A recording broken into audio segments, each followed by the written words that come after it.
Bismillahirrahmanirrahim.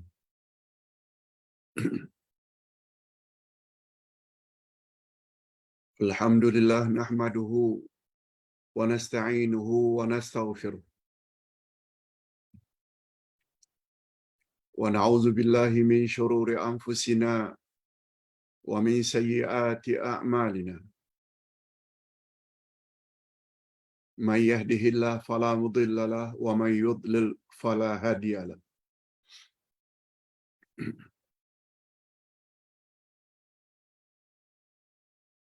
Asyhadu an la ilaha illallah wahdahu la syarika lah wa asyhadu anna Muhammadan abduhu wa rasuluh la nabiyya ba'dah. Allahumma salli wa sallim ala nabiyyina Muhammad wa ala alihi wa sahbihi ajma'in, amma ba'd.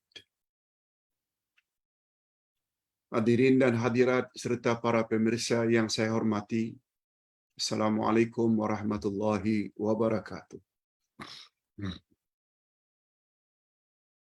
Alhamdulillah, kita bersyukur kehadirat Allah Azza wa Jalla. Pada hari ini kita akan belajar satu lagi nama Allah dari Al-Asma'ul Husna, yaitu nama Allah As-Sayyid, yang artinya penguasa segala-galanya. Dalam bahasa harian, Sayyid selalu diartikan dengan tuan, bos, bosku, tuanku.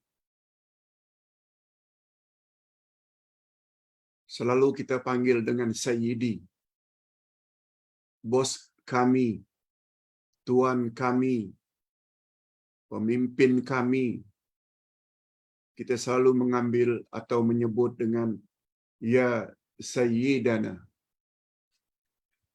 Sayyiduna, tuan kami, pemimpin kami.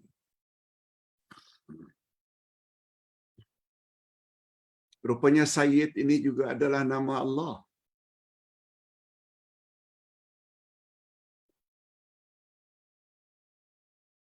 Pertanyaannya, bolehkah manusia dipanggil Sayyid?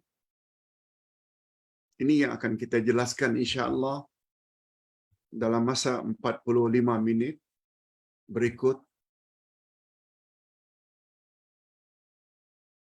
As-Sayyid, makna yang paling tepat adalah penguasa segala-galanya.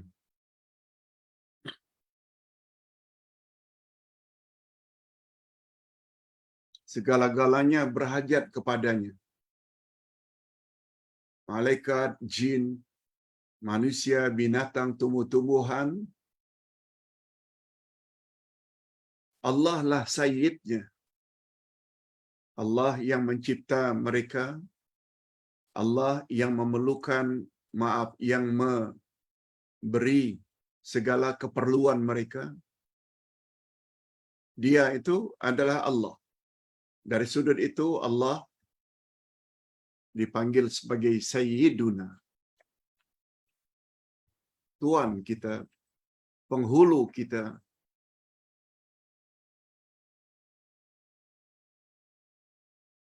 Di antara dalil adanya nama Allah As-Sayyid, yaitu sebuah hadis daripada Mutarrif bin Abdullah bin Asy-Syikhir, katanya, kata sahabat ini, ayahku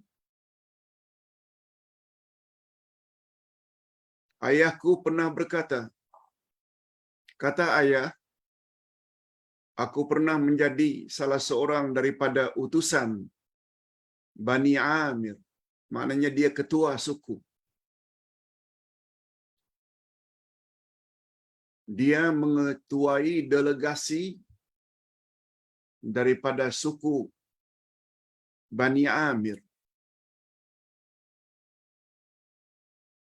untuk bertemu dengan Rasulullah sallallahu alaihi wasallam. Hanya saja sahabat tersebut berkata kepada Nabi Muhammad sallallahu alaihi wasallam, "Anta sayyiduna." Engkau adalah sayyid kami. Engkau adalah penghulu kami. Faqala Nabi, lalu berkatalah Nabi kepadanya, "As-sayyidu Allah." Sayyid itu adalah Allah. Lalu kami pun merubah. Lalu kami katakan, ketua-ketua delegasi, setelah Nabi jawab, "As-sayyid itu Allah." Lalu kami rubah. "Wa afdaluna fadlan wa a'zamuna tulan." Lalu kami merubah dengan menyebut Tuhan adalah orang yang paling mulia di antara kami. Tuhan adalah orang yang paling banyak berbuat kebaikan dan pemberian. Lalu baginda sallallahu alaihi wasallam menjawab pula, "Qulu biqaulikum au ba'da qaulikum wa la yastajriyannakum syaitan." Apa artinya?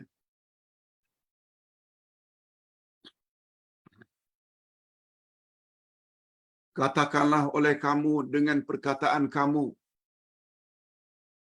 Katakanlah oleh kamu dengan perkataan kamu yang selama ini kamu sebut terhadap aku.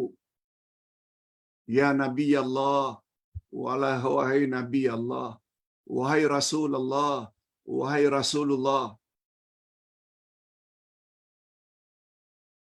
Katakan yang itu. Atau sebahagian perkataan kamu, salah satu dari panggilan itu, boleh panggil ya Rasulullah, ya Nabi Allah, ya Habib Allah, itu boleh. Jangan kamu rela menjadi wakil atau utusan syaitan dalam hal ini. Memberi gambaran Nabi tidak begitu suka dipanggil bahwa baginda itu sayyid kita, sayyiduna. Hadis riwayat Abu Dawud dan sanadnya jayyid, yaitu baik.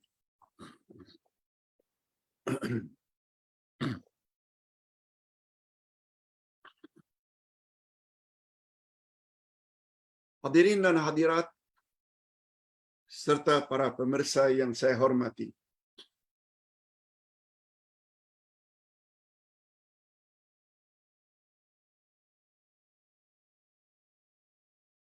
Makna sayyid menunjukkan kelebihan. Ustaz buat contoh. Hari Jumaat Sayyidul Ayyam, penghulu semua hari dalam seminggu. Hari Arafah Sayyidul Ayyam fis sana, penghulu semua hari dalam setahun. Hari Arafah. Bulan yang paling istimewa, bulan Ramadan, dipanggil Sayyidul Syuhur, penghulu semua bulan dalam setahun. Karena kelebihan Lailatul Qadar, Lailatul Qadar dipanggil Sayyidatul Layali, penghulu semua malam dalam setahun. Karena kelebihannya. Nabi Muhammad sallallahu alaihi wasallam selalu dipanggil Sayyidul Anbiya'i wal Mursalin, penghulu semua nabi dan rasul. Kita pernah dengar Sayyidul Istighfar, yaitu penghulu semua istighfar. bila disebut sayyid atau penghulu, menunjukkan kelebihan dan keistimewaan.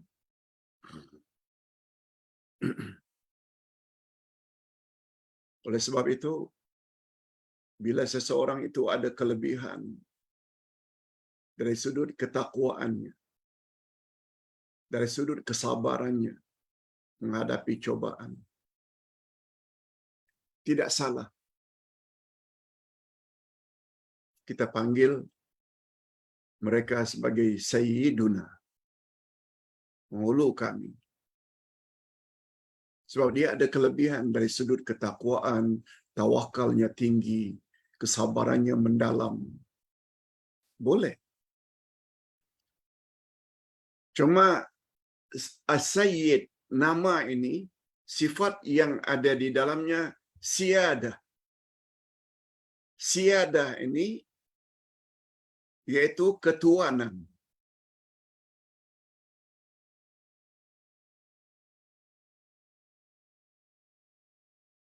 Siyadah terbagi dua. Ada namanya siyadah mutlaqah, ada namanya siyadah muqayyadah. Siyadah mutlaqah yaitu ketuanan secara mutlak. Itu hanya dimiliki oleh Allah Subhanahu wa taala. Tetapi siyadah yang kedua yaitu ketuanan yang terbatas, ketuanan yang terhad, sekadar baik imannya, sekadar baik ibadatnya, sekedar baik akhlaknya. Itu namanya siyadah muqayyadah. Kesempurnaan atau ketuanan yang terbatas. Yang itu boleh.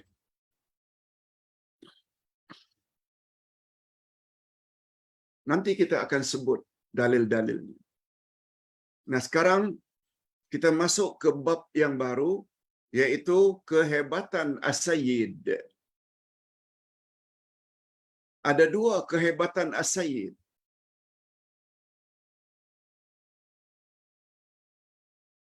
Kalau disandarkan kepada Allah Subhanahu wa taala, yaitu siyadah mutlaqah.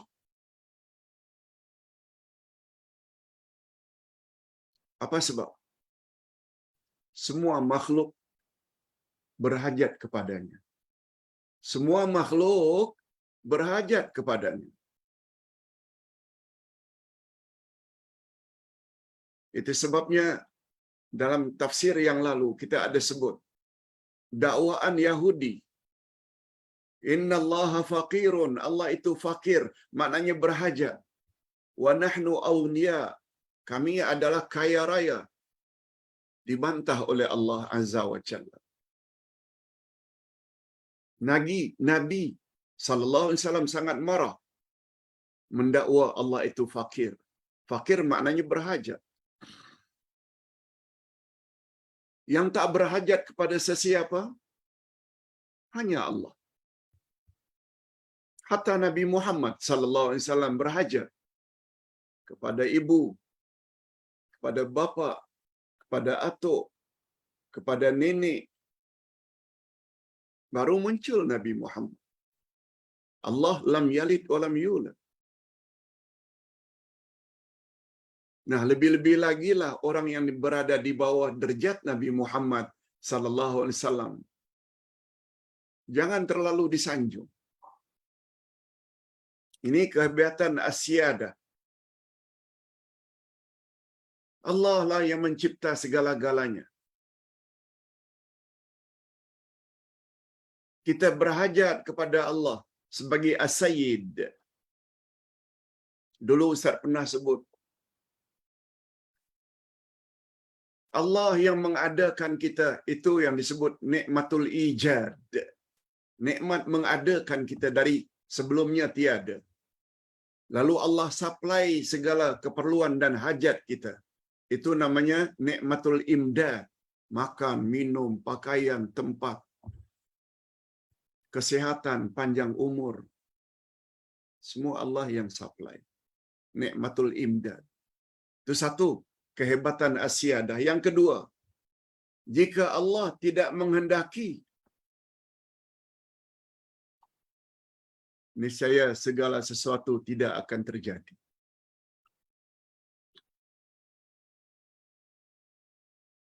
Kita ingin dapat anak bila sudah kahwin, ingin dapat zuriat, si suami sihat, isteri sihat. Ada juga mereka sampai mati tak dapat zuriat walau seorang.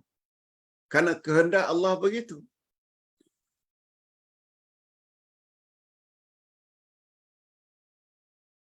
Kita ingin jadi orang baik dan masuk syurga.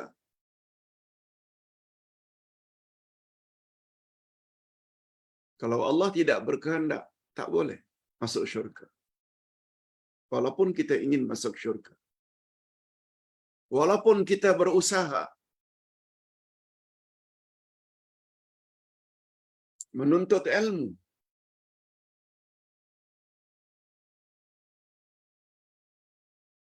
barangkali hanya menuntut ilmu tapi tidak diamalkan. Barangkali ilmunya diamalkan tapi tidak disebarkan kepada orang lain. Itu sebabnya hidayah ada dua. Hidayah bukan saja menerima bimbingan dan penjelasan, itu hidayah pertama. Tapi ingat, ada hidayah yang kedua, yaitu buka hati seseorang. Dan itu hanya milik Allah.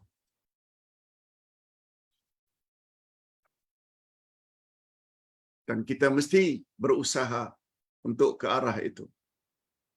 Mudah insya-Allah mendapat taufik Allah. Hidayah jenis kedua, bila kita rajin mendapat bimbingan dan mencari penjelasan. Bila tak faham, kita tanya. Sehingga ada orang yang akan menjelaskannya. Itu semuanya cara-cara untuk mendapat hidayah. Taufik daripada Allah. Dan yang ketiga, kehebatannya. As-Sayyid. Tidak seorang pun yang layak dipanggil As-Sayyid. Secara hakiki. Tadi kita dah sebut.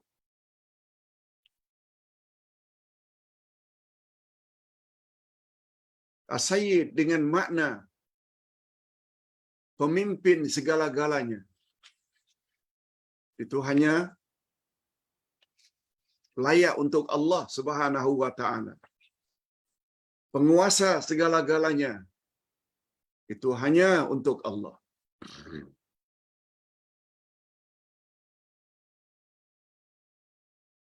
Oleh sebab itu, walaupun kita respect, kagumi kepimpinan seseorang,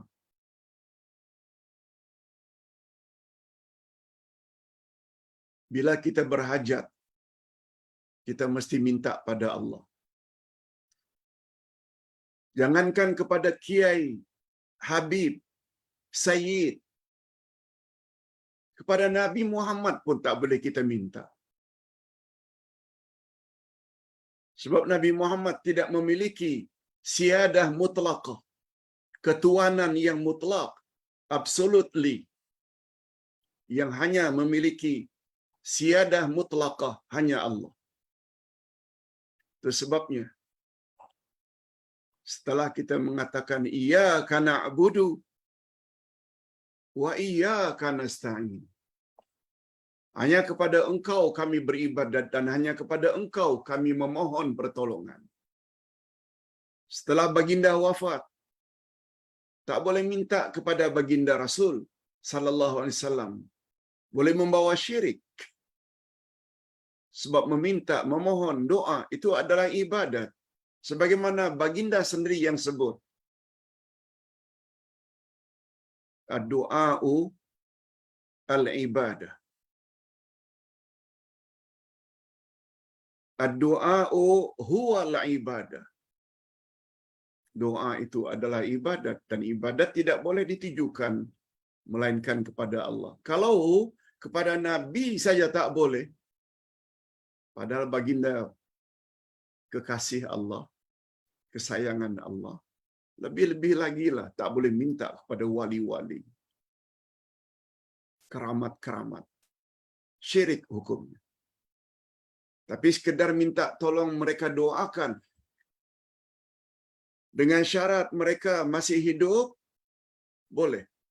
Pak Ustaz, tolong doakan kami supaya selamat perjalanan umrah kami pergi dan balik serta lancar dan dapat umrah makbulah.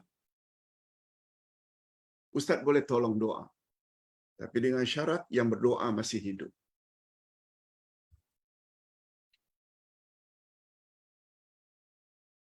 Berikutnya, as-sayyid untuk manusia sangat terbatas. Imam Ibnul Qayyim rahimahullah berkata, para ulama berbeza pendapat tentang penggunaan nama sayyid untuk manusia. Ada yang mengatakan tak boleh sama sekali. Antara lain Imam Malik. Dalil Imam Malik hadis tadi. Begitu sahabat mengatakan, anta sayyiduna, engkau wahai Rasul adalah penghulu kami, sayyiduna. Jawab Nabi yang mengandung larangan, as-sayyid Allah, yang layak mendapat panggilan sayyid itu hanya Allah. Panggillah aku Rasulullah, Habibullah. Jangan panggil aku sayyid. Itu dalil Imam Malik. Tapi majoriti ulama berpendapat hukumnya boleh, tapi dengan syarat. Siyadah muqayyadah. Mereka juga ada dalil. Apa antara lain kata-kata Nabi kepada para sahabat, qumu ila sayyidikum, berdirilah kamu sekalian, berdirilah kamu sekalian untuk menghormati kepada pemimpin kamu.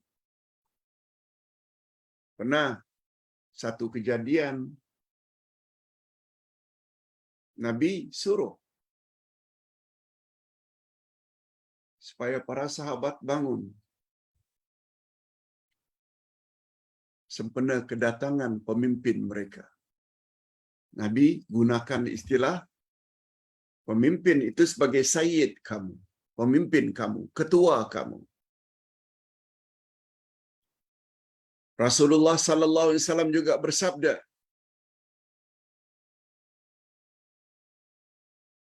hadis riwayat Imam Bukhari,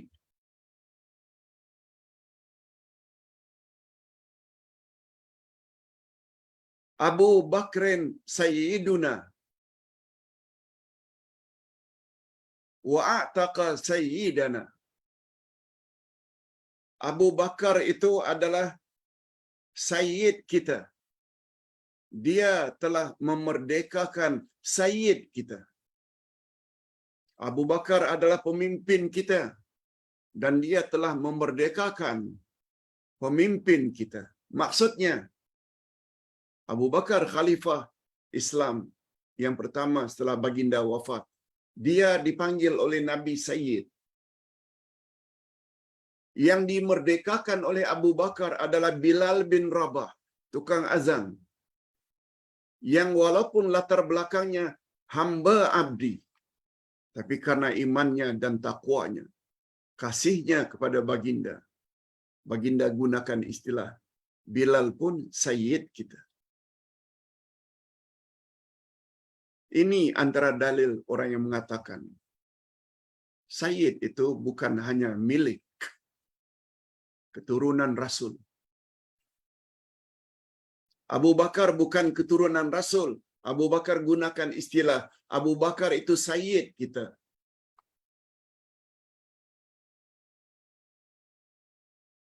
Bilal bin Rabah tukang azan, orang Afrika, Ethiopia, latar belakangnya adalah hamba abdi, tak punya status kedudukan dan tak punya harta dan tak punya rupa. Tak ada kena mengena dengan keturunan Nabi Muhammad sallallahu alaihi wasallam. Tapi Nabi gunakan istilah. Bilal itu juga sayyid kita. Siapa yang membatasi? Sayyid itu hanya milik keturunan Rasulullah dari jalur Sayyidina Ali. Tambah ilmu. Tambah ilmu. Sehingga kita tidak ta'assub dan fanatik membuta tuli.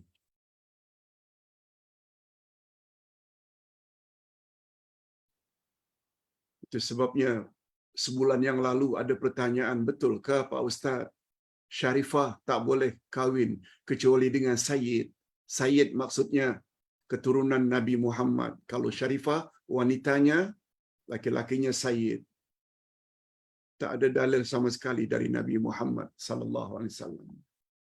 Berapa banyak orang yang bukan keturunan Nabi Muhammad lebih bertakwa, lebih mantap imannya, lebih tawakal, lebih sabar berbanding segelintir daripada orang-orang yang bergelar Sayyid keturunan Nabi Muhammad sallallahu alaihi wasallam. Jadi dalam hal ini, boleh tak manusia itu dipanggil Sayyid? Jawabnya boleh. Tapi Imam Malik kata tak boleh. Dalilnya ada. Hadis yang pertama tadi. Ada yang mengatakan boleh. Tetapi siyadah muqayyadah yang terbatas. Kalau dia itu orang yang baik-baik, bertakwa, beriman.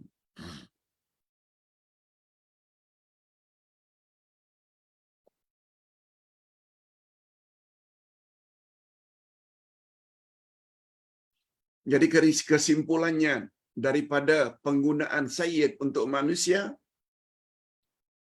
yang pertama, sayyid boleh digunakan oleh manusia, tetapi tidak mutlak. Itu sebabnya ada istilah siyadah muqayyadah, terbatas kepada kealimannya, kebaikannya.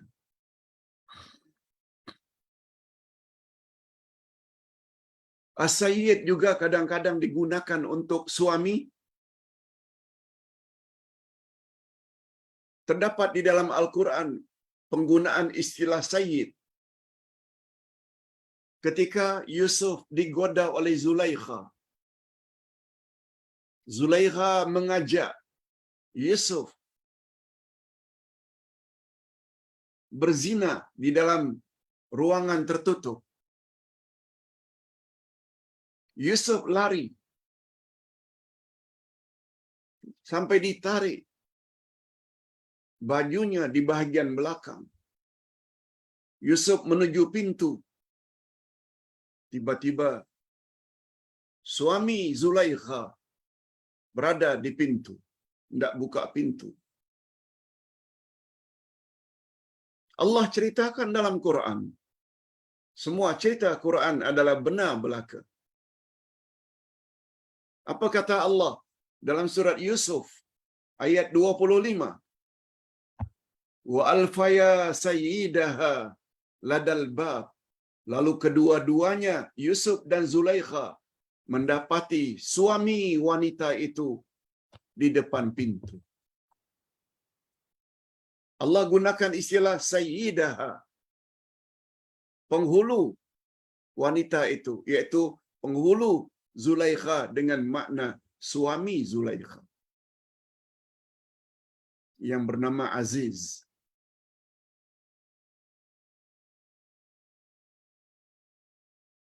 Begitu juga ketika Allah Subhanahu Wa Taala menyebut tentang sifat seorang rasul yang baik, wa sayyidan wa hasuran wa nabiyyan minas salihin. Dia rasul itu menjadi ikutan, dapat menahan diri daripada hawa nafsunya, dan seorang nabi termasuk keturunan orang-orang saleh. Surat Ali Imran ayat 39. Okey. Jadi ringkasnya, Sayyid menurut majoriti ulama boleh digunakan untuk memanggil manusia, tapi dengan syarat siadah muqayyadah. Mungkin karena dia pemurah, mungkin karena dia banyak ilmu, mungkin dia, tapi tidak layak dipanggil sayyid orang yang munafik. Lain cakap, lain bikin. Orang yang pembohong, orang yang penipu, tak boleh dipanggil sayyid.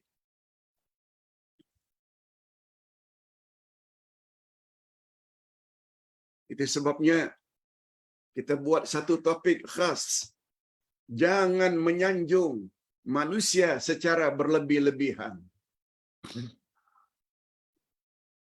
Rasulullah sallallahu alaihi wasallam bersabda, melarang memuji orang-orang tertentu secara keterlaluan. Idza ra'aitumul maddahin fahsu fi wujuhihimut turab. Apabila kamu melihat orang yang suka memuji, yang bahasa kita suka mengampu, maka lemparkan tanah di mukanya.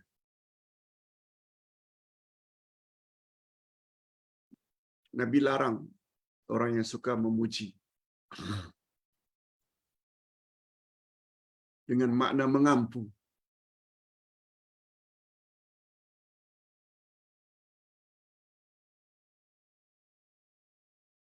Dah tahu rasuah berbilion-bilion, still dipanggil bosku.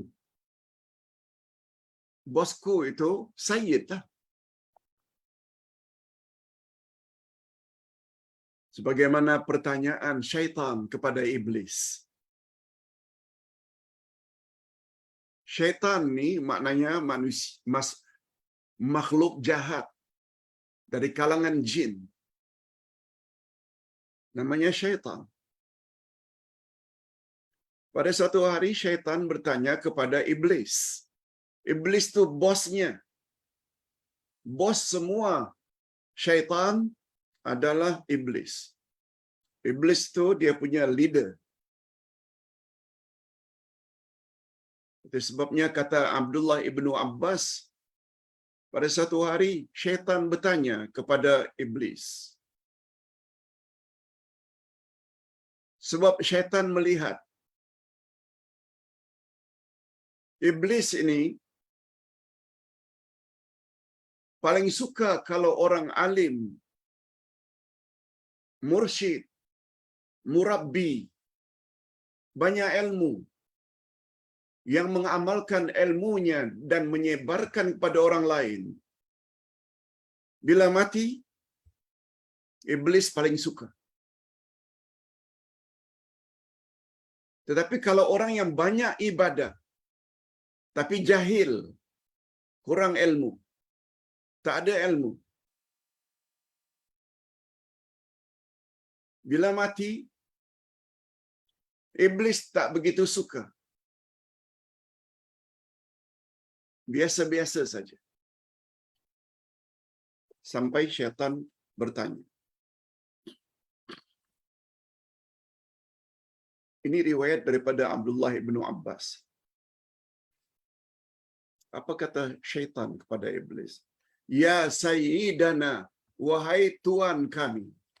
Oh, dipanggilnya iblis tu, oh my boss. Oh, our boss. Ya sayyidana.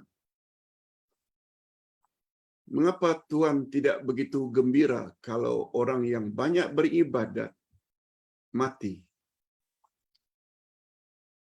Tapi Tuhan sangat gembira bila orang alim yang mengamalkan ilmunya dan menyebarkan kepada orang lain mati. Kami lihat Tuhan begitu gembira. Limadha?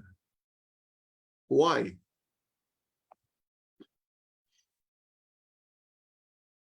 Jawab iblis. Halummu ilayya. Jom ikut aku. Kata bos. Dibawalah syaitan-syaitan itu kepada orang yang sedang beribadat.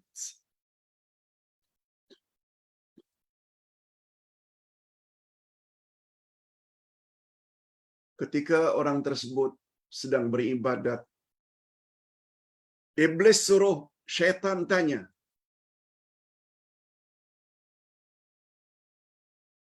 "Nuhibbu an nas'alaka syai'an." Hei orang yang sedang beribadat, ya abid, hei orang yang sedang beribadat, boleh tak kami tanya engkau sesuatu? Jawab orang yang sedang beribadat, "Is'alu ma syi'tum." Tanyalah apa yang kamu ingin tanya. Coba dengar pertanyaan syaitan kepada orang yang banyak beribadat tapi jahil. Mampukah Allah memasukkan alam maya ini, bulan, bintang, matahari, segala-galanya dalam telur ayam?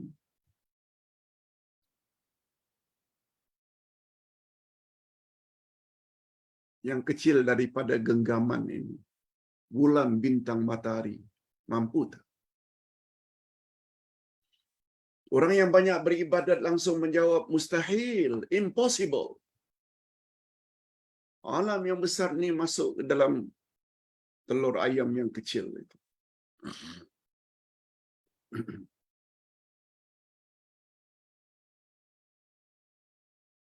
Begitu mendapat jawaban daripada orang yang banyak beribadat tapi jahil itu, bos mereka komen. Dengan jawaban itu,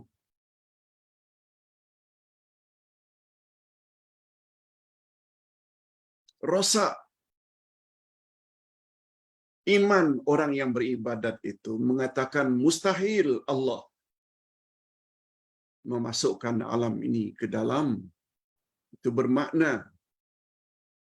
dia tidak percaya akan kekuasaan Allah yang punya kerja, yang punya cara kerja kun fayakun. Oleh sebab itu orang macam ini bila mati, aku tak begitu gembira. Sebab dia sama saja, lebih kurang kita saja. Kata bosku iblis. Kamu ingin tahu mengapa aku tak gembira bila orang macam ini mati? Dia lebih kurang kita saja. Ayo mari, ikut aku lagi. Lalu syaitan-syaitan tersebut dibawa. Jumpa orang yang faqih. Faqih maknanya orang yang alim. Orang yang faham agama. Itu sebabnya istilah kita tafaqquh fid din, iaitu kita mendalami, memahami selok-belok agama. Itu makna tafaqquh fid din. Sebabnya kata Nabi dalam hadis sahih riwayat Imam Bukhari dan Muslim,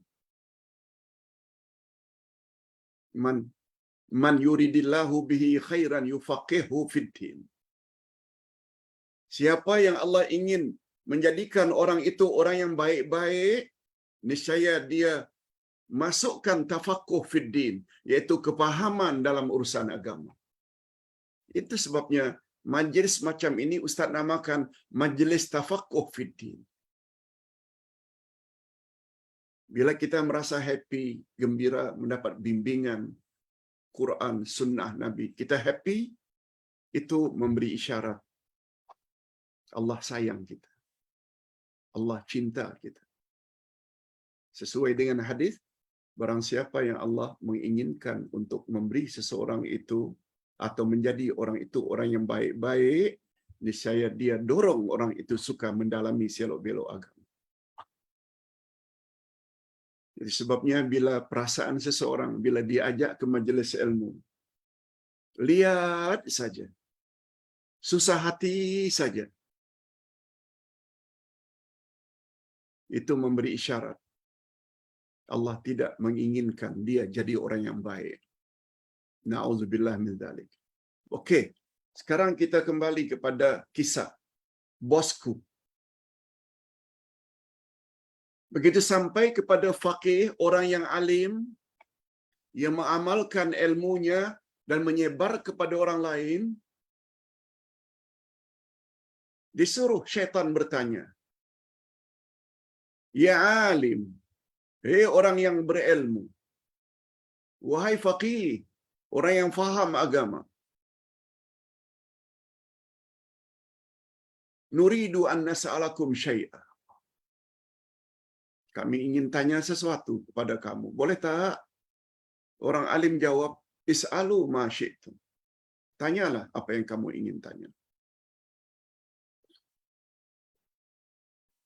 Lalu syaitan pun mengajukan pertanyaan yang sama sebagaimana pertanyaan yang diajukan kepada orang yang banyak beribadah. "Wahai alim, mampukah Allah memasukkan alam maya ini, bulan, bintang, matahari ke dalam telur ayam?" Orang alim langsung menjawab, "Kaifa la? Kaifa la? Why not?"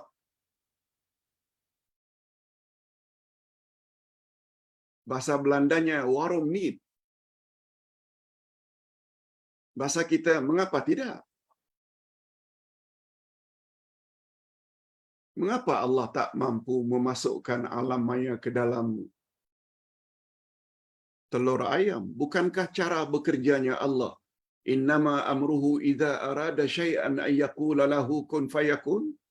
Allah bila berkehendak cukup mengatakan jadilah, maka jadilah.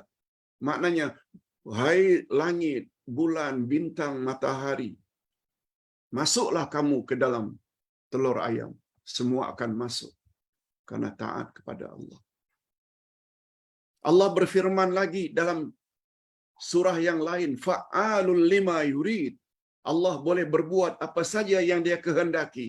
Tak ada siapa yang boleh menghalang. Why not? Komen iblis. Bos semua syaitan. Coba tengok. Orang alim ada saja jawabannya. Ayat-ayat Quran di bawahnya. Karena dia alim.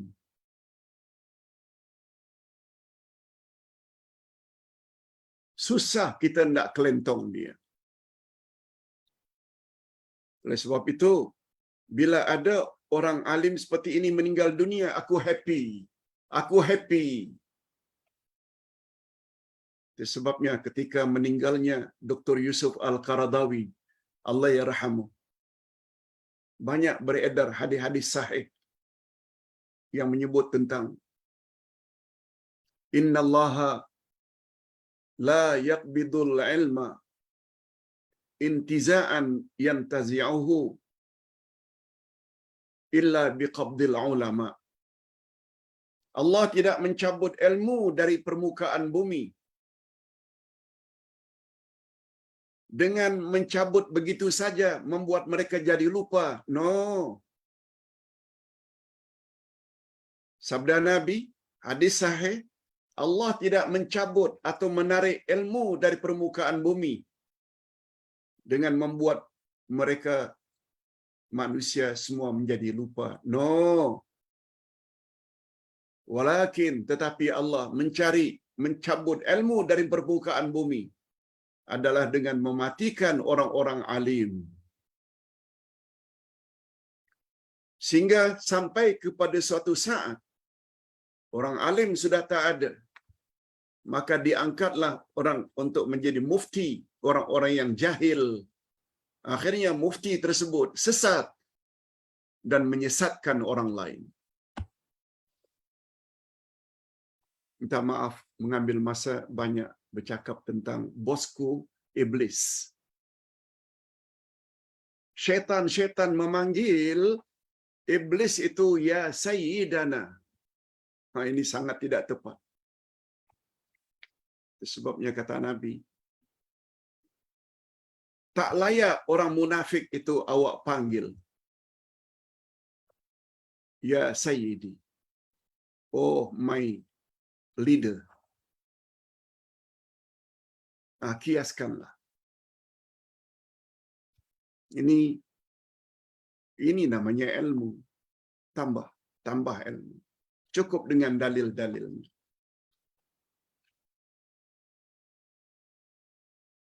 Kelayakan menyandang gelaran sayyid.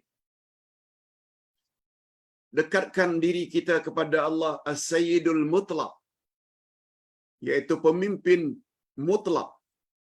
Hanya dengan bersikap demikian kita layak menjadi sayyid atau ketua pemimpin di kalangan kaum kita.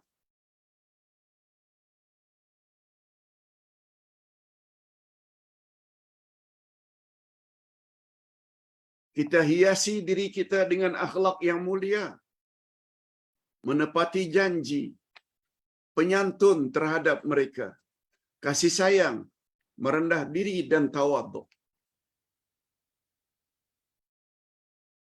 As-Sayyid atau pemimpin dari kalangan umat manusia ialah orang yang dipandang mulia. Dia sendiri enggan melakukan perkara-perkara mungkar. Itu baru layak dikatakan sayyid. Orang yang mempunyai kelebihan atau keistimewaan mestilah memiliki kelebihan dari orang lain. Seperti dia pemurah, dia penyantun, suka memberi, dia sabar, serta sanggup menghadapi karenah atau cacian kaumnya. Dituduh dia bermacam-macam tuduhan. Dia buat terus saja berdakwah. Walaupun orang caci dia. Nah, orang macam itu layak dipanggil sayyid. Orang macam itu layak dipanggil murabbi. Yang dia takut hanya Allah sahaja. Jadi ringkasnya, manusia boleh dipanggil sayyid kalau akhlaknya mulia. Itu sebabnya kata Nabi, coba dengar. Hadis riwayat Imam Ahmad dan Abu Dawud. Hadis ini sahih. Apa kata Nabi? Disebut, la taqulu lil munafiqi sayyidana.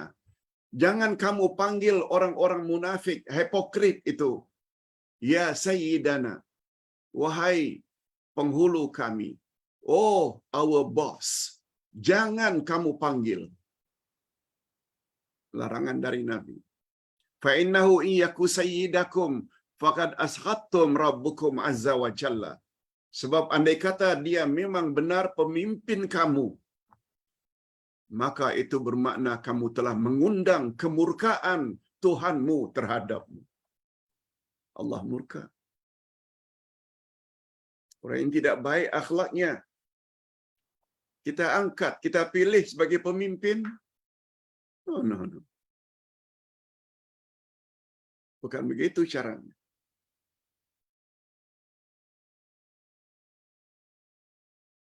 Itu sebabnya hadirin dan hadirat, satu perbandingan yang sangat cantik. Mana yang lebih mulia antara orang yang mementingkan dirinya sendiri atau keluarganya? Jawabannya, selain dirinya, dia juga pentingkan keselamatan keluarganya. Berikutnya, mana yang lebih penting? Orang yang memperhatikan dirinya dan keluarganya saja atau sukunya, rakyatnya, orang lain? Jawabnya, bila dia lebih mementingkan kepentingan orang ramai daripada keluarganya saja.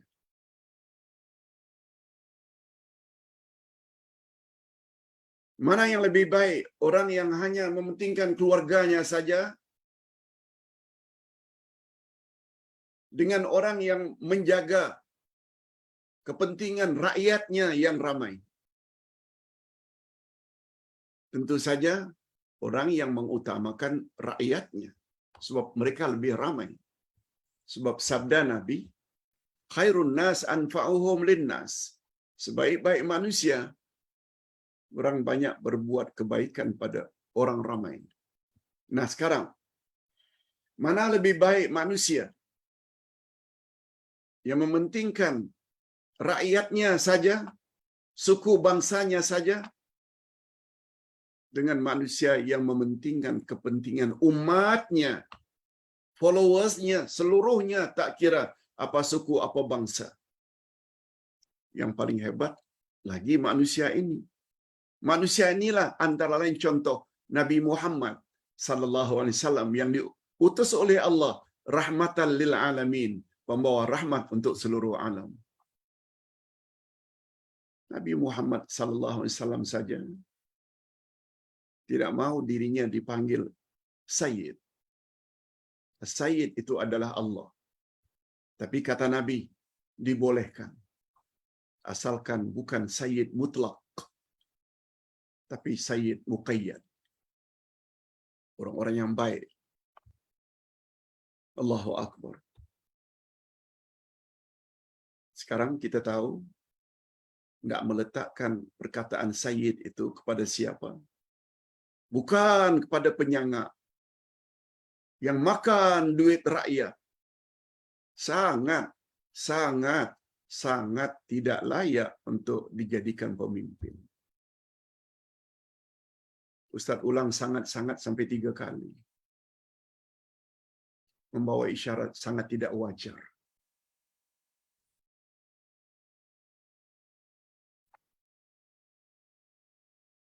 Nabi Muhammad sallallahu alaihi wasallam pernah bersabda, "Lau ta'lamuna ma alim, lau ta'lamuna ma a'lam, la dhahiktum qalilan wa la bakaitum katsira." Wahai umatku, sekiranya kamu tahu apa yang aku tahu, niscaya dalam hidup ini kamu akan lebih banyak menangis daripada ketawa. Lau ta'lamuna ma a'lam. Andai kata kamu tahu macam yang aku tahu. Betul tak Nabi Muhammad ada kelebihan pengetahuan yang kita tak tahu? Beliau terima wahyu.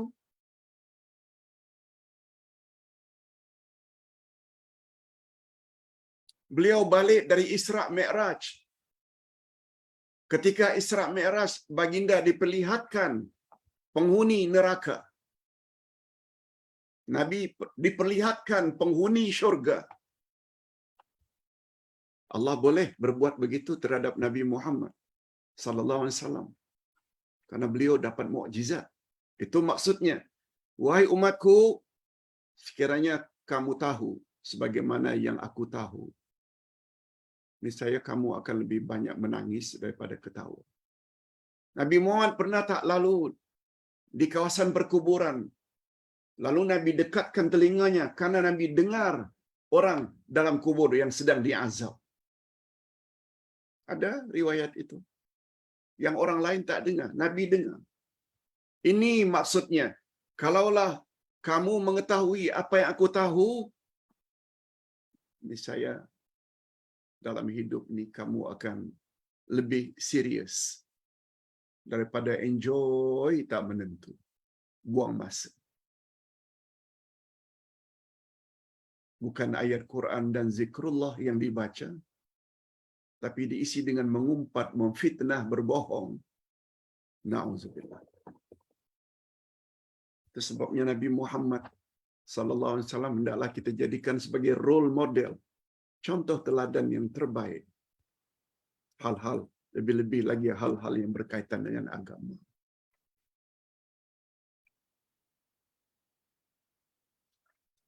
Hadirin dan hadirat, Nabi Muhammad sallallahu alaihi wasallam banyak menyebut,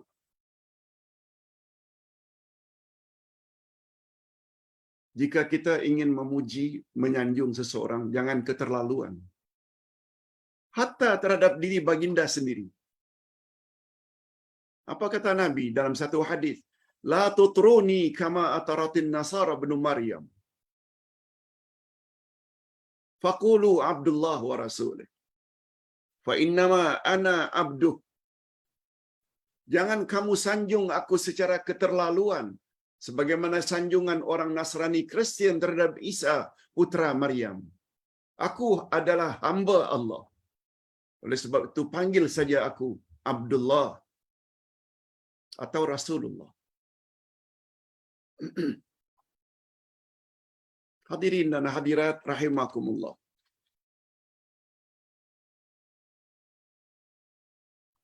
Ini lihat muka surat 742. Ayuhan nas, alaikum biqaulikum wala yastahwiyannakum syaitan. Inni la uridu an tarfa'uni fawqa manzilati allati anzalaniha Allah Ta'ala. Ana Muhammad ibnu Abdullah abduhu wa rasuluh. Sekalian manusia, hendaklah kamu berpegang dengan ucapan kamu terhadapku. Wahai Nabi, wahai Rasul, jangan hendaknya kamu dihina oleh syaitan. Sesungguhnya aku tidak mau derjatku diangkat mengatasi derjat yang Allah telah anugerahkan kepadaku. Aku adalah Muhammad bin Abdullah. Aku adalah hambanya dan rasulnya.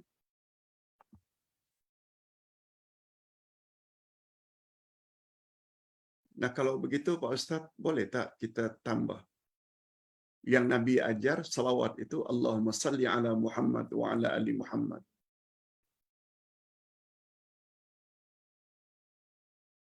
Boleh tak kita tambah Allahumma salli ala Sayyidina Muhammad wa ala ali Sayyidina Muhammad?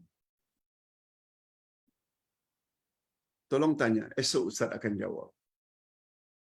Esok Ustaz akan jawab.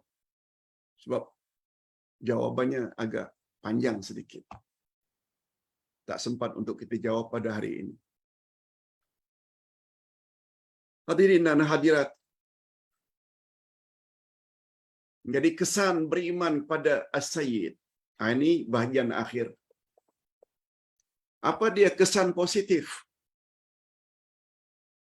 bila kita beriman kepada nama Allah As-Sayyid?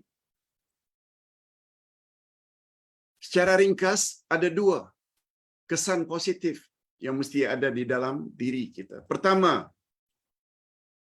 kalau kita memohon sesuatu,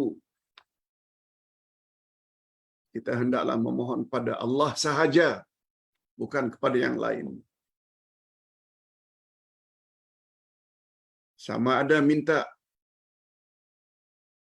supaya dijauhi daripada perasaan gundah, sedih, gelisah, tension.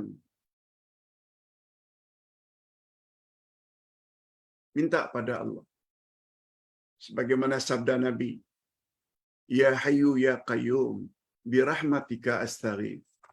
Wahai Allah yang maha hidup, lagi mengurus makhluk, terus menerus tanpa henti. Dengan berkat rahmatmu, dengan berkat kasih sayangmu, aku mohon dilindungi daripada malapetaka. Itu sabda Nabi. Allahumma inni a'udzubika minal hammi wal hazan.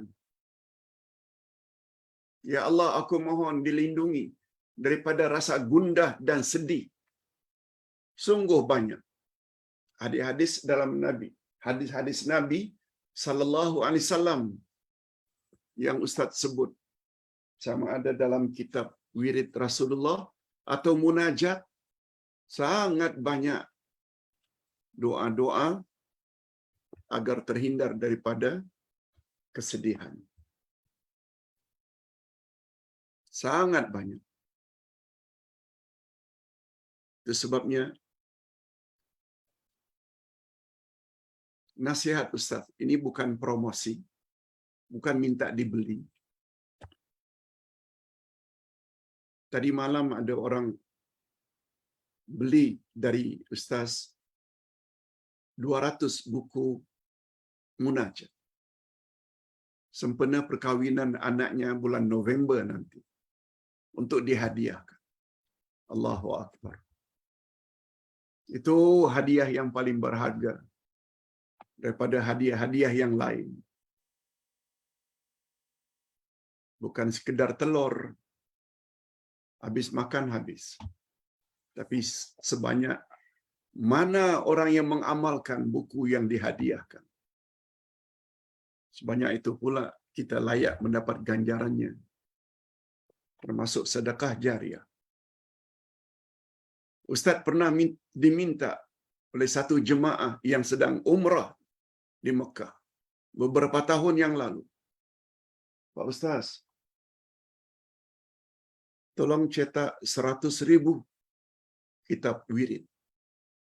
100,000 buku wirid Rasulullah pagi dan petang. Dan tolong Pak Ustaz, sebarkan ke seluruh Malaysia, Sabah dan Sarawak. Setelah dia baca buku wirid itu di Mekah, banyak hatta orang Arab minta. Dia tertarik, akhirnya dia minta WhatsApp Ustaz supaya cetak dan sebarkan secara free. Berapa banyak dia akan kolek ganjaran. Allahu Akbar. Sekali lagi ini bukan promosi, tapi tidak bercakap benar. Supaya kita dapat ganjaran yang berganda-ganda dari sisi Allah Azza wa Jalla. Yang pertama, mohon kepada Allah. Itu kesan iman kita kepada nama Allah As-Sayyid. Yang kedua, kita tidak akan menyanjung manusia secara keterlaluan. Hatta kepada Nabi Muhammad sallallahu alaihi wasallam. Sampai seperti yang kita katakan semalam. Ustaz setuju tak dengan pandangan seorang ustaz supaya kita mengalu-alukan kedatangan bulan Rabiul Awal? Saat ini Rabiul Awal. Ustaz hanya jawab, tidak ada dalil dari Nabi yang kita disuruh supaya mengalu-alukan tarhib, welcome, ahlan wa sahlan ya Ramadan. No, tak pernah datang dari Nabi. Sebab Nabi bukan hanya lahir di bulan Rabiul Awal, tapi juga wafat di bulan Rabiul Awal. Apakah kita memang suka baginda wafat? Yang datang dari Nabi bulan yang perlu alu-alukan kedatangannya adalah Ramadan. Sebagaimana sabda Nabi dalam hadis sahih, "Qad ja'akum syahrun mubarak." Kamu saat ini, wahai para sahabat, sedang berada di ambang pintu bulan yang penuh berkat. Yes. Sebagaimana amalan para sahabat, pada umumnya mereka berdoa dua jenis saja. Doa yang paling mereka panjatkan kepada Allah.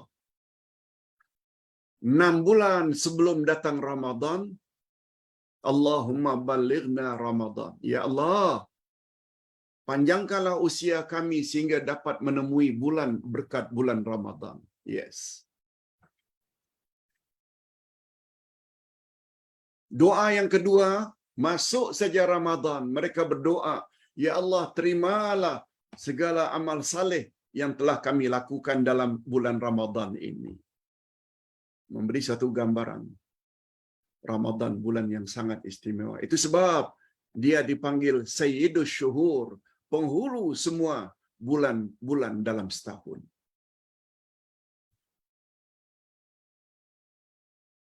Ustaz kira cukup sampai di sini penjelasan tentang nama Allah As-Sayyid. Penjelasan dalam buku Al-Asma'ul Husna ini sangat luas, sila baca. Sekarang kita masuk soal jawab. Pak Ustaz,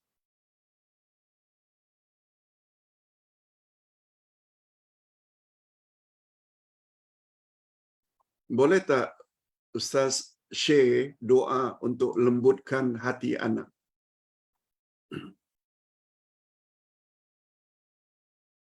Juga zikir agar hati hilang daripada rasa gundah dan resah.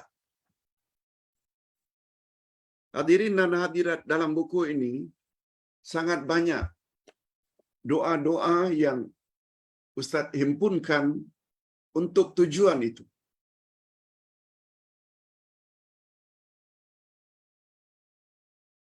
Macam-macam. Tak perlulah Ustaz sebut satu demi satu. Ini bukunya. Atau buku wirid. Dan sedang dicetak. Buku baru lagi. 50 doa sahih yang datang dari Nabi. Masing-masing punya topik. Sedang dicetak. InsyaAllah tak lama lagi akan siap diedar. Hadirin dan hadirat, kita baru bercakap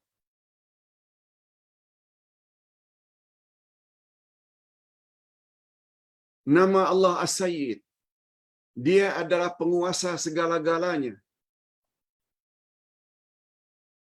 Siapa yang sakit, dia dapat menyembuhkan. Siapa yang goncang hatinya, dia mampu untuk menenangkannya. Siapa yang keras hati, anak ke, cucu ke, suami ke, atau isteri, minta pada Allah. Walaupun dengan bahasa kita. Banyak-banyak berzikir, ingat. Sebab baginda Rasul sallallahu alaihi wasallam bersabda, juga terdapat di dalam Al-Quranul Karim, ala bizikrillah tatmainnul qulub. Ketahuilah olehmu, dengan banyak ingat pada Allah, banyak berzikir kepada Allah, jiwamu akan tenang.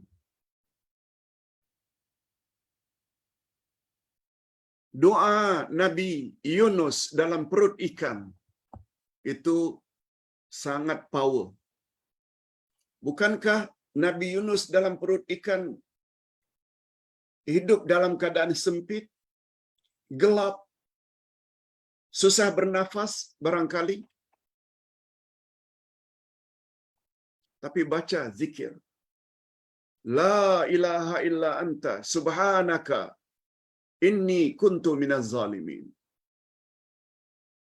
Tidak ada Tuhan yang berhak disembah melainkan Allah. Maha suci Engkau, ya Allah, dari segala kekurangan.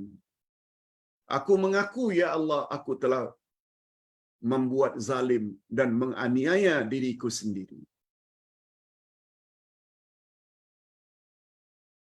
Sebab latar belakangnya Nabi Yunus ditelan ikan itu ada kaitannya karena beliau meninggalkan kaumnya tanpa izin Allah. Karena tak tahan.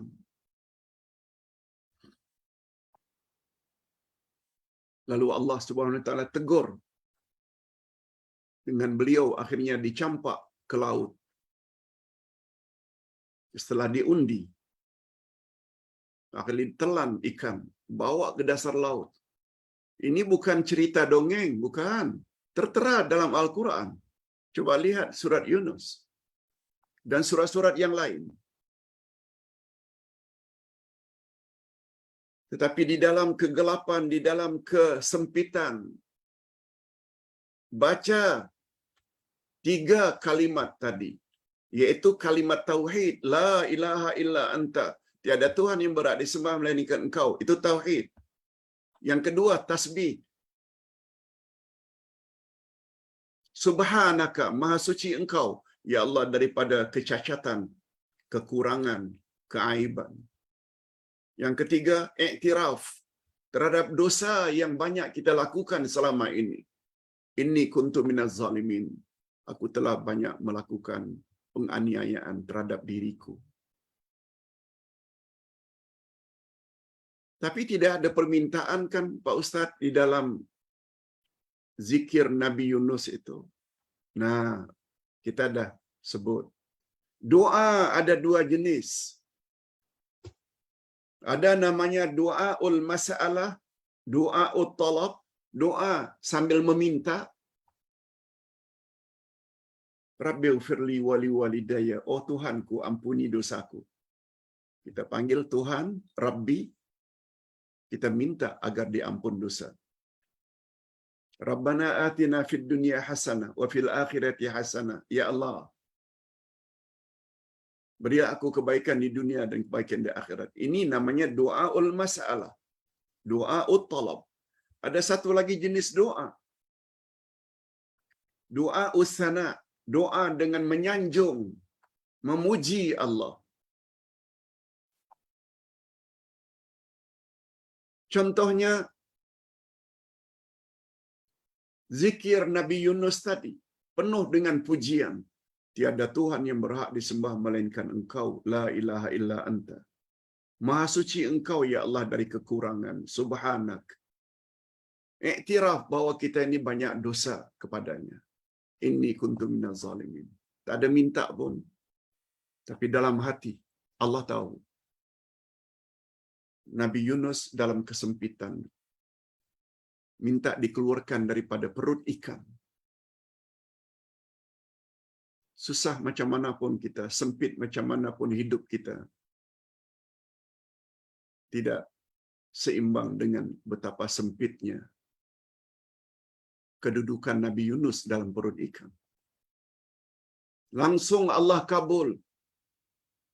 Bangkit, bangun, timbul wahai ikan, dan muntahkan Yunus ke tepi pantai. Ikan tersebut langsung ikut kehendak Allah Azza wa Jalla. Nah, banyak baca-baca la ilaha illa anta subhanaka inni kuntu minaz zalimin. Sebut apa saja kita punya kesusahan, Allah akan angkat. Lebih-lebih lagi banyak bertasbih. Subhanak. Sebab dalam ayat disebut, kalaulah tidak karena tasbihnya Yunus, niscaya Yunus akan kekal berada di dalam perut hingga hari kiamat. Allahu Akbar. Subhanallah bihamdi subhanallahil azim. Sangat powerful. Okey. Yang kedua, Pak Ustaz. Seorang wanita menutup aurat secara sempurna sambil memegang kuda yang mahal nampaknya.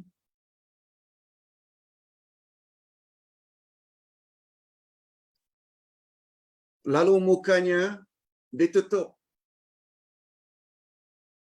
seperti purda, tapi tidak dibuat dari kain.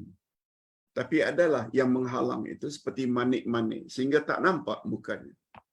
Kita selalu sebut purda. Hanya saja untuk menggantungkan manik-manik ini ke bahagian bawah matanya, dia perlu diikat di bahagian atas matanya, di dahi, dan bahagian atas kepalanya, sehingga membentuklah di atas atau pada dahinya itu lambang salib. Pertama, manik-manik tersebut melebar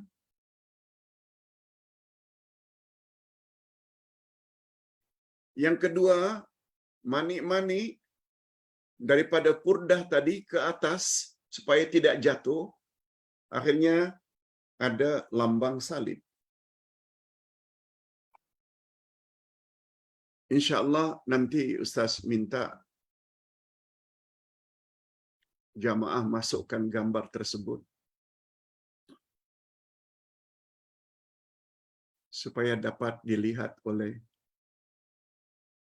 para jemaah sekalian. Pokoknya manik tersebut di dahinya ini lambang begini. Nah, sekarang komen Ustaz.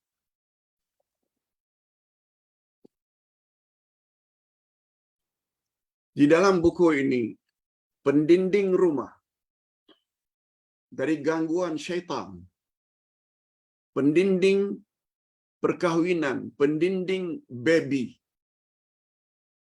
Pendinding rumah ada lebih kurang 25 caranya. Menurut Rasulullah sallallahu alaihi wasallam. Pendinding pengantin supaya tidak ada orang yang menyihir, hasad, dengki.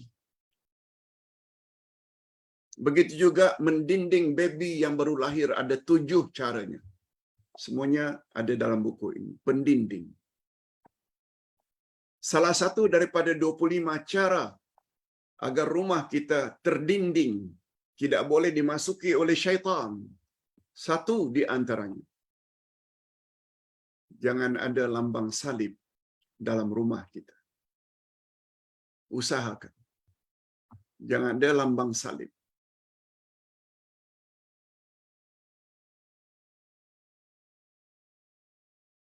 Nabi Muhammad sallallahu alaihi wasallam pernah didatangi oleh Udi bin Hatim, seorang sahabat yang sebelumnya beragama Nasrani Kristian. Lalu dia memeluk Islam. Dia datang kepada Nabi sallallahu alaihi wasallam karena ingin bertanya. Firman Allah, ittakhadhu ahbarahum wa ruhbanahum arbabam min dunillah. Orang-orang Yahudi dan orang-orang Nasrani, mereka menyembah orang-orang alim mereka, pendeta mereka, pastor mereka. Mereka beribadat kepada pendeta mereka, orang alim mereka selain daripada Allah. Udi tak faham. Lalu Udi datang kepada Rasul sallallahu alaihi wasallam.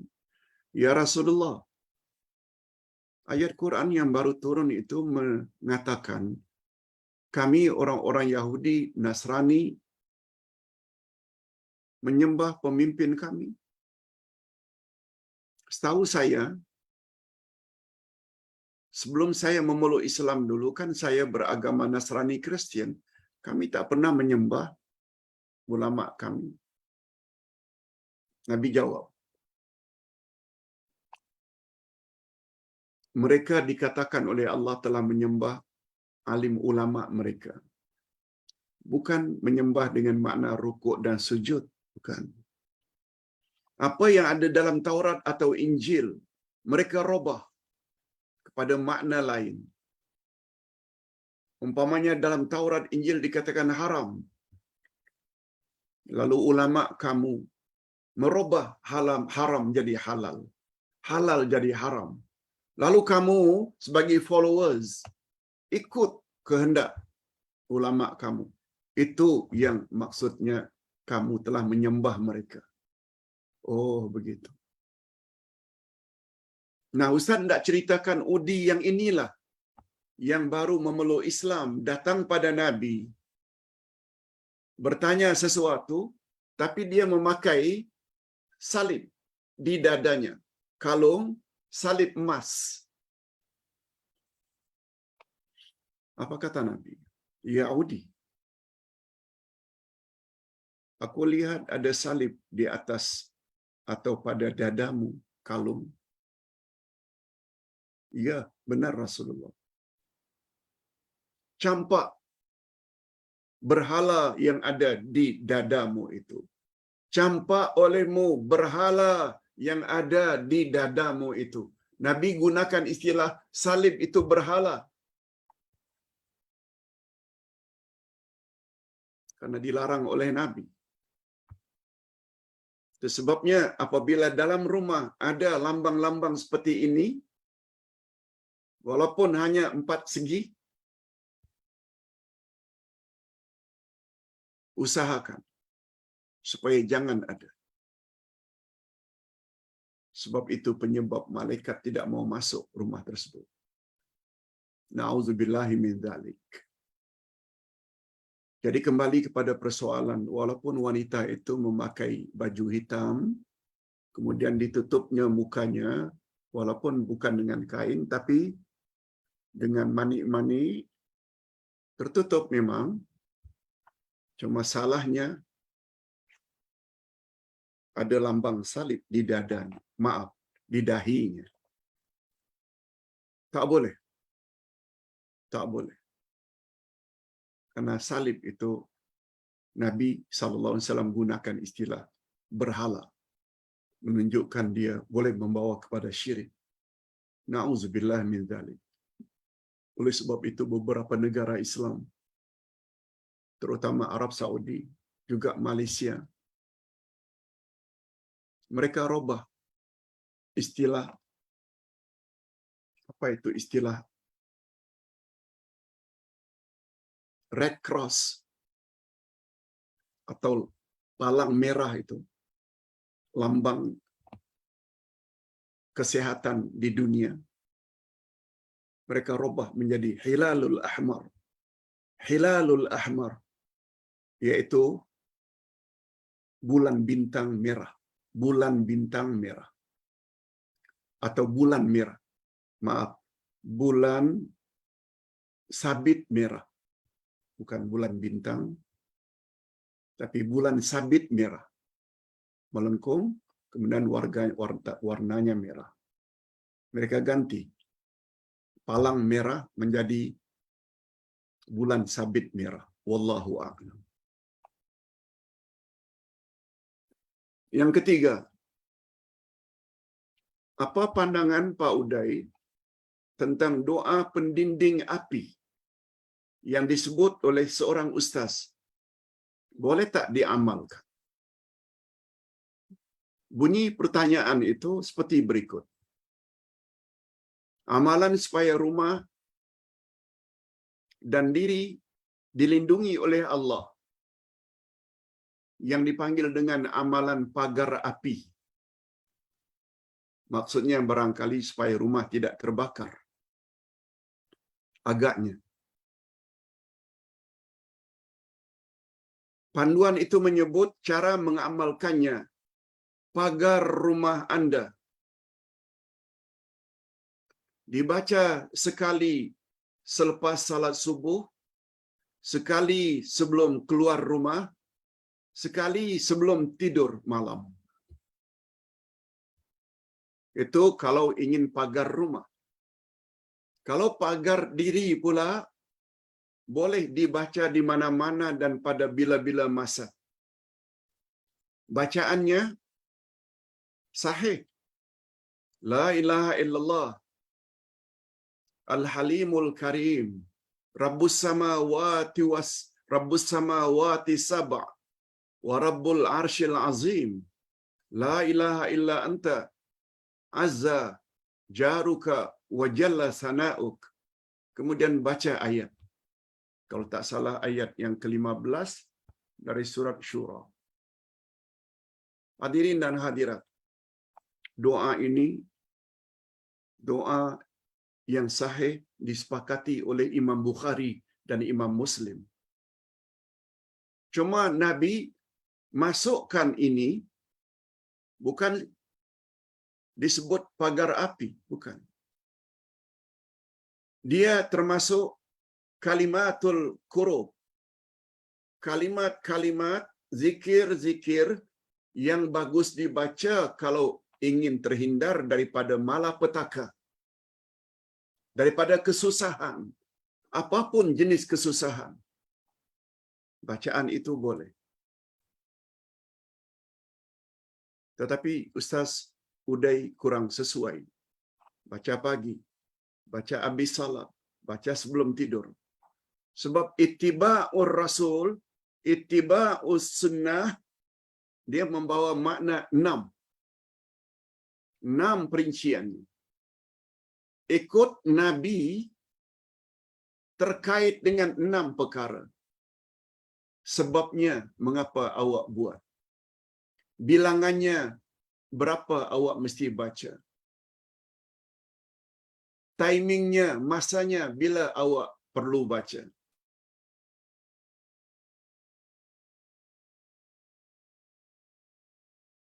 Itu di antara 6 perkara yang mesti kita ikut.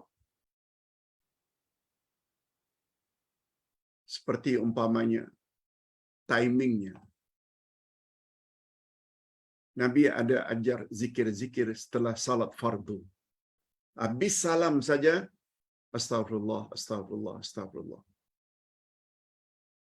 Itu yang Nabi ajar. Nabi tidak baca panjang astagfirullahalazim alladzi la ilaha illa huwal hayyul qayyum wa atubu ilaih. Nah. Allahumma antas salam wa minkas salam tabarakta ya zal jalali wal ikram. Itu yang diajar oleh Nabi. Nabi tidak baca panjang. Allahumma antas salam wa minkas salam hayyina rabbana bisalam wa adkhilnal jannata darassalam. Nabi tak ajar yang itu. Baca ayatul kursi. Ayatul kursi ayat 255 Al-Baqarah bermula Allahu akbar. Allahu la ilaha illa huwal hayyul qayyum. Tidak diawali dengan Allahu la ilaha illa huwal hayyul qayyum. Itu bukan ayatul kursi. Nabi suruh baca subhanallah 33, alhamdulillah 33, Allahu akbar 33 dan diakhiri dengan la ilaha illallah wahdahu la syarikalah. Bila baca itu habis salat fardu, Allah ampun dosanya walau sebanyak buih di lautan. Dari sudut bilangan, dari sudut timingnya, dari sudut sebabnya, mengapa kita masuk masjid? Jangan langsung duduk. Salatlah paling kurang 2 rakaat. Namanya tahiyatul masjid. Iaitu sebab kita nak menghormati masjid. Adapun tambahan-tambahan tadi. Betul, doa itu datang dari Nabi sallallahu alaihi wasallam sahih, riwayat Bukhari dan Muslim. Baca. Itu sebabnya sebagaimana Ustaz sebut dalam buku ini. Kalau tidak datang dari Nabi, bila patut dibaca? Berapa kali bacaannya?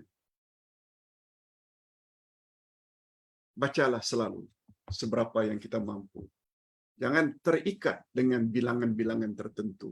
Jangan terikat dengan ketika-ketika tertentu. Ustaz buat contoh. Kalau subhanallah, alhamdulillah, Allahu akbar 33, diakhiri dengan la ilaha illallah. Bila itu dibaca setelah selesai salat fardu, Allah hapus dosa-dosa kecilnya walaupun sebanyak buih di laut.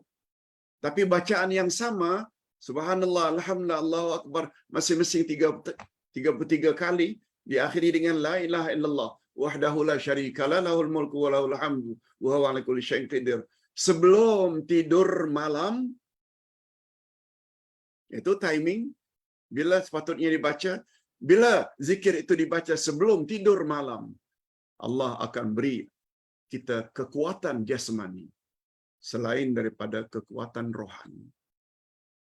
Ini hadis Nabi kepada Fatimah, anaknya, ketika anaknya minta pembantu rumah, maid. Kata Nabi, mau tak ayah ajar engkau lebih baik daripada itu? Lalu Nabi ajar Fatimah. Yang didengar oleh Sayyidina Ali. Dan Sayyidina Ali selalu amalkan. Itu sebabnya Sayyidina Ali jadi orang yang kuat, bertenaga bila berperang. Ustaz kira cukup sampai di sini dulu. Mudah-mudahan penambahan ilmu kita sedikit demi sedikit setiap hari secara istiqamah akan mendapat ganjaran daripada Allah, mendapat mati husnul khatimah. Kita akhiri dengan doa. Alhamdulillahirabbil alamin wassalatu wassalamu ala asyrafil anbiya'i wal mursalin wa ala alihi wa sahbihi ajma'in. Rabbana ighfir lana dhunubana wa liwalidina warhamhum kama rabbawna shighara. Rabbana hab lana min azwajina wa dhurriyyatina qurrata a'yun waj'alna lil muttaqina imama.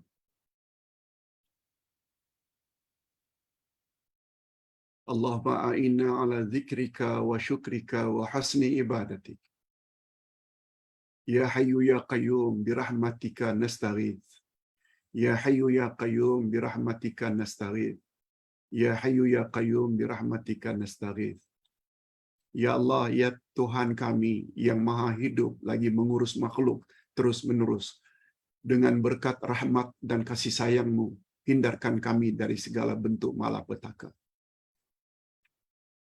La ilaha illa anta subhanaka inna kunna minaz zalimin. Tidak ada Tuhan yang berhak disembah melainkan Engkau. Maha suci Engkau, ya Allah, daripada segala kekurangan. Dan kami mengakui bahawa kami telah banyak berbuat zalim terhadap diri kami sendiri. Oleh sebab itu, ya Allah, melalui doa usana, doa puji-pujian tersebut, hindarkanlah dari kami segala perkara-perkara yang menyusahkan hati kami. Tenangkanlah hati kami. Jadikanlah kami dan anak-anak dan cucu-cucu kami orang yang senantiasa taat kepadamu, yang senantiasa berkata sami'na wa ata'na. Segala yang datang daripada Engkau, ya Allah, dan yang datang daripada Rasul-Mu secara sahih. Ya Allah, pada hari ini kami telah belajar tentang nama-Mu As-Sayyid, yaitu penguasa segala-galanya. Oleh sebab itu, kesan dari keyakinan kami, kepahaman kami terhadap nama-Mu As-Sayyid, kami tidak akan minta kepada sesiapa pun, kecuali hanya kepada Engkau. Sebab, kalaulah makhluk itu ada kesempurnaan mereka sangat terbatas. Semua kami dan semua orang-orang yang baik berhajat hanya kepadamu, sebab Engkau mendapat nama As-Sayyid dengan makna siyadah mutlaqah. Wa sallallahu ala nabiyyina Muhammad wa ala alihi wa sahbihi ajma'in. Subhana rabbika rabbil izzati amma yasifun. Wa salamun alal mursalin. Walhamdulillah rabbil alamin. Subhanakallahumma wa bihamdik. Asyhadu an la ilaha illa anta astaghfiruka wa atubu ilaik. Wassalamualaikum warahmatullahi wabarakatuh.